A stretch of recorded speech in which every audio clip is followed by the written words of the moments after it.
Cette semaine, à l'heure juste, le coût des loyers versus l'achat d'une propriété. Pourquoi que ça coûte si cher que ça? Je vais vous le dire, moi.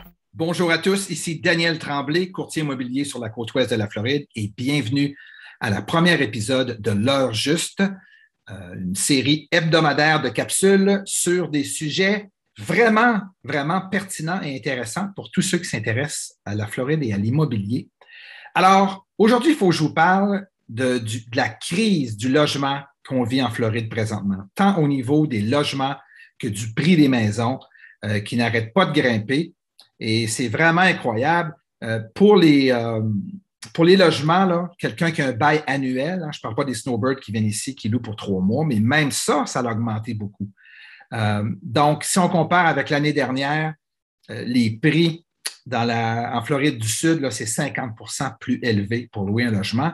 Le prix moyen là, pour un 2 chambres à coucher, on parle de 2800 $ par mois. L'année dernière, c'était autour de 1800. C'est vraiment incroyable. Un 5,5 qui serait un 3 chambres, on parle de 3200, 3300 et plus pour la location d'un logement sur un bail annuel. Donc, si on compare ça avec le prix des habitations, le prix des maisons, des condos, tout ça confondu ensemble, là, on parle de l'année dernière, 21,8 % d'augmentation. Depuis 5 ans, 56 %, au-delà de 56 %. Mais c'est surtout depuis que la COVID a débuté. Depuis 2 ans, les prix ont monté en flèche. Partout comme au Québec, vous avez vécu quelque chose de similaire, peut-être encore aujourd'hui. Et depuis quelques mois, là, on parle d'une augmentation de 1,5 % mensuellement sur les propriétés en Floride. C'est vraiment incroyable.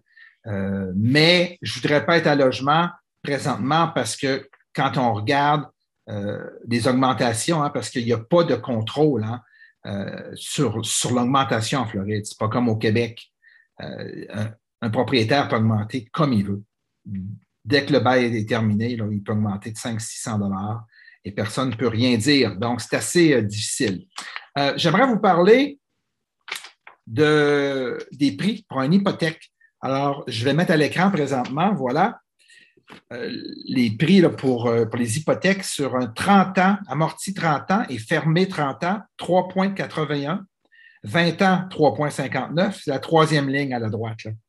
15 ans, 3,7, 3,07, 10 ans, même chose. Donc, un 5 ans fermé, comme typiquement on a au Québec, là, c'est 3,08 %. Encore très, très accessible. Vraiment pas cher, les taux d'intérêt. Donc, c'est pour ça que je vous ai fait un petit graphique pour vous expliquer un peu pourquoi, qu'est-ce qui s'est passé depuis 2 ans au niveau des prix. Donc, ceux qui sont bons dans les graphiques, vous allez comprendre, j'ai mis 3 heures là-dessus aujourd'hui. Donc, je vais commencer par le graphique qui est plus simple là, pour les gens qui sont moins habiles là, avec les graphiques. Donc, voici ce qui s'est passé avec les prix depuis 2 ans. Alors, ceux qui ont la base des mathématiques, j'ai fait un graphique un petit peu plus complexe. Alors, voilà. Bienvenue, ça m'a fait plaisir. Alors, si on regarde l'achat d'une maison, maintenant que vous voulez acheter une maison pour investissement ou pour y habiter, puis on prend une hypothèque de 350 000. C'est vraiment le minimum pour pouvoir trouver quelque chose présentement en Floride qui a du bon sens. Alors, 30 ans avec 20 %, tous les chiffres que je vais vous donner rapidement, là, c'est toujours 20 % de comptant sur 30 ans, amorti 30 ans, fermé 30 ans. Donc, pour une maison de 350 000, puis là, j'inclus les taxes de la maison, l'assurance de la maison, puis un frais d'association de 350. Donc, pour 350 000, on parle de 2176 par mois, tout compris. C'est beaucoup moins cher. C'est moins cher que, c'est à peu près le prix d'une chambre à coucher en Floride présentement. Une propriété de 550 000, vous seriez à, voilà, 3 200 $. Ça, c'est 550 000. J'ai pas bu 550 000, là, c'est 4 chambres à coucher pour le 3 200 $. C'est le prix d'un 3 chambres à coucher, donc un 5,5. C'est incroyable là, ce qu'on peut avoir lorsqu'on achète une maison au lieu de louer. Et je termine avec une propriété de 450 000, je ne l'ai pas faite celle-là. J'ai grimpé. 450 000, vous allez être à 2 700 $. C'est le prix d'un 4,5. Puis là, vous avez 3 chambres à coucher, 2 salles de bain.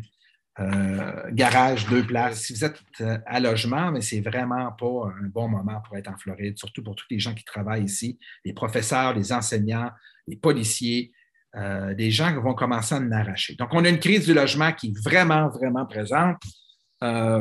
Mais au niveau des achats, hein, si vous achetez une propriété, vous vous demandez qu'est-ce qui va arriver là, dans les années qui s'en viennent. Bien, je ne le sais pas, je n'ai pas de boule de cristal. Par contre, je peux vous dire que la Floride est un endroit vraiment unique en Amérique du Nord parce que c'est ce qu'ils disent en anglais, un tourism hotspot. Donc, c'est vraiment un État touristique incroyable. Hein? Il n'y a pas juste Disney World, là. Il y a 1000 autres choses à faire et à voir en Floride. Vous le savez, si vous venez déjà ici, là, ben, on ne parle même pas de la température, hein? Couper l'hiver, les plages de sable blanc, surtout sur la côte ouest. Ils ont des belles plages sur la côte est aussi. Mais ce n'est pas beau comme la côte ouest. Et puis, donc, les gens qui veulent s'acheter des propriétés, ne serait-ce que comme investissement, bien, il y a beaucoup de gens qui viennent en vacances. Les Airbnb, c'est vraiment en demande. Donc, c'est vraiment fou. En Floride, bien, ça ne se calmera pas. Si la tendance se maintient, ça ne se calmera pas parce qu'il y a des gens qui viennent de partout aux États-Unis, surtout de la côte du nord-est américain, du Midwest américain, de la Californie. Rajouter à ça les Canadiens maintenant qui viennent vivre ici, qui veulent venir vivre ici en permanence. Il y a la croissance de la population. Ça aussi, ça met un genre de poids énorme là, sur la capacité à livrer des maisons, à livrer des logements. On prévoit que d'ici 20 ans, il va y avoir 6 millions de plus d'habitants. Présentement, c'est 22 millions en Floride. Donc, 6 millions de plus d'habitants.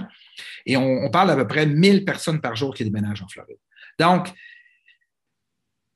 ça continue comme ça, bien, ça va prendre des maisons pour ces 6 millions de personnes-là. Là. Et puis, ça va prendre des logements. Donc, la demande est beaucoup, beaucoup plus forte que l'offre. Donc, c'est pour ça que ça coûte cher comme ça. Donc, en résumé, c'est bien moins cher de s'acheter une maison, même avec une hypothèque en mettant juste 20 % de comptant, que d'avoir un loyer présentement en Floride. Si vous avez des questions, gênez-vous pas. Merci d'avoir été ici avec moi aujourd'hui pour le premier épisode de L'heure juste. Ça me fait vraiment plaisir que vous écoutiez mes capsules. J'espère pouvoir vous donner de l'information qui va vous être utile. Merci et bonne semaine.